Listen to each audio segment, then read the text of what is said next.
Hey, this is Tuhon Aditya from LightHaven. Today we are going to be talking about how to develop your slap for Kali.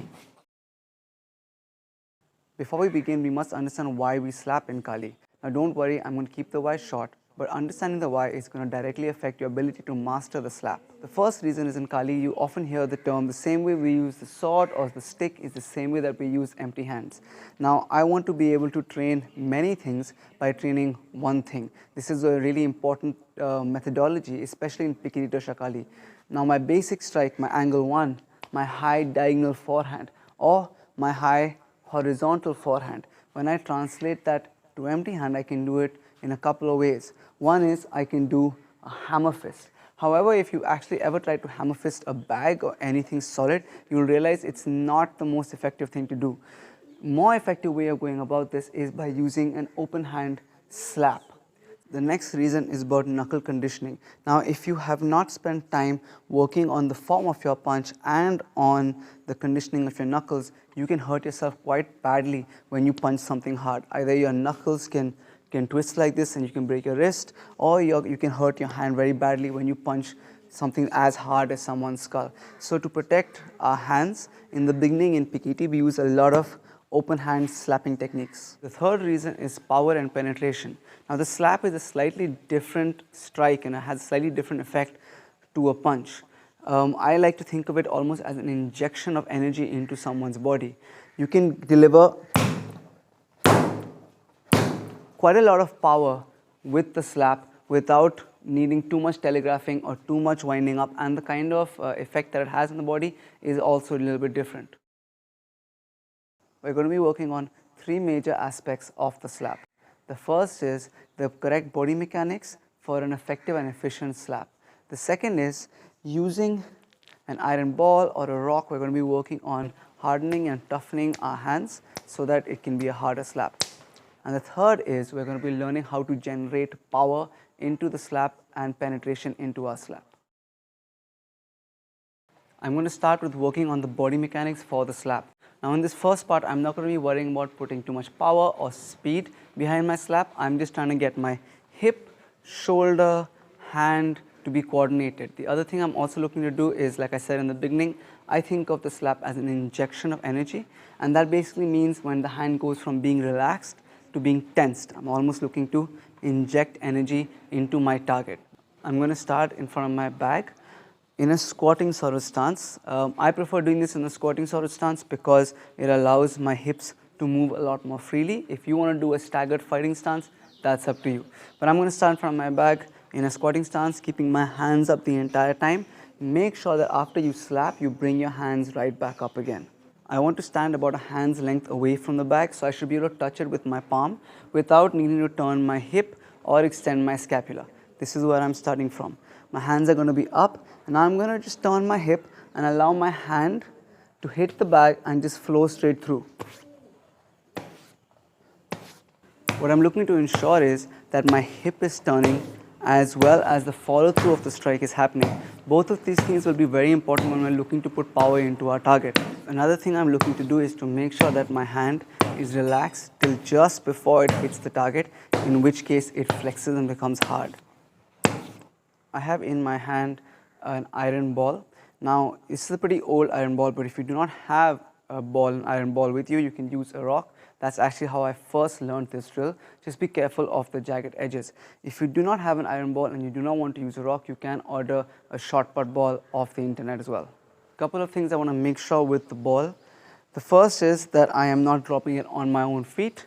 The second is, as much as possible, I want the ball to not move up and down. I want it to stay in one place as much as I can help it. So I'm going to start with a sort of staggered stance. Whichever hand is holding the ball, I'm going to keep that leg at the back. Now as I catch the ball or as I throw the ball and catch it, I'm going to lift that same foot up. If you're not comfortable with that, you can keep that on the floor, but sometimes it sort of bounces against your knee or falls back on your toes. You just want to be careful about that. I'm going to hang the ball down just under my shoulder. I'm going to throw and catch the ball. Now there will be some sort of up and down movement. You can't avoid that completely. However, one thing you can do to reduce it is that instead of pulling it up and down, you can look to spin the ball as you release it and then catch it back again. This is training my palms. It's also teaching me to slap and grab, which is a really big movement in Pekiti as well.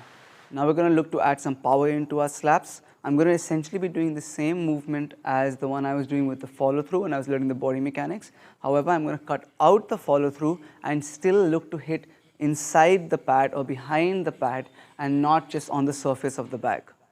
For this, I'm going to be using a staggered stance, so your fighting stance. Again, making sure that my hands are up the entire time. The movement starting from my hip and ending in my palm. Start this out slow, because until your body mechanics and your timing and your technique comes right, you can start hurting your shoulder if you hit the bag too hard, too fast. So I'm going to start from one arm's length away. I'm going to keep my hands up, going to turn my hip, and without lifting my arm up or loading very far back or coming from too far out, I'm going to be looking to slap angle 1 into the bag. Start by going light, get used to the movement, and then slowly increase the power. You should also be able to do this with the front hand and the back hand, and be able to have your right hand in the front and your left hand in the front, so that you're working both different sets of body mechanics.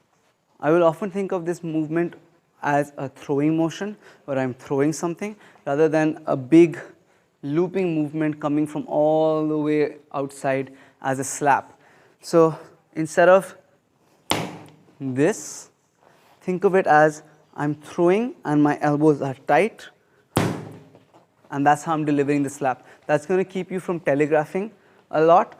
It's also going to allow you to have a much tighter angle, so it does not again come like this, but it's much tighter. One more thing we're working on when we're working on power against the bag is that, and this is a big misconception about the slap, is that it always has to be to the sides of the head, and that's not always the case. In fact, that should not be the case. There are much better ways of using this slap, and one of the most common ways of using it is against the front of the head. In fact, I've been knocked out like this by someone using that slap on me, the center of my head, and suddenly I was standing and then suddenly I was on the ground. So when you're on the bag, you don't have to be thinking of hitting to the sides all the time. You can in fact think of almost hitting dead in front of you, or maybe even diagonally on the bag rather than on the side of the bag. The first thing to keep in mind is to make sure that you're continuing that follow through when you're going nice and light and nice and easy and nice and relaxed. It might not seem like a big thing now, but it's going to make a big difference when you look to hit with power. The next thing to keep in mind is to not slap or hit with the fingers. You're going to hurt yourself. Make sure that you're making nice solid contact with the palm, not just the fingers. Next is a very common mistake that people make when they start trying to hit with power, and that's they start trying to lean into their strikes. Make sure that you're still balanced. Even if you turn the back foot, the heel of the back foot, you turn on the balls of your back foot, you turn the hip, do not lean into your strike. The last one is making sure your hands are relaxed until the moment of impact when you tense it up. That's when you will get that, that's where you will get that throwing motion from. Something to look out for is do not catch the ball with your fingertips. You want that meaty slap of your palm on the ball and then you catch it. Another thing not to do is do not catch the ball like this. That's cheating. I want to be able to catch it like this. Thank you guys so much for watching. If you liked what you saw, if you learned from what you saw, please do like and share this video. Please do subscribe to the channel. If you have anything to add to the discussion, leave that in the comments down below. If you have any questions or requests for future videos, please also leave that in the comments down below. All of these things really do help out the school and the channel a lot. A huge thank you to our patrons. Thank you so much for your support. If you would like to know more about our Patreon page, check out the link I'm going to leave in the description down below. Our online classes are up and running. Our residential program is up and running. To enroll for either of them, check out the email address I'm going to leave in the link down below. Thank you guys so much for watching and see you in the next video.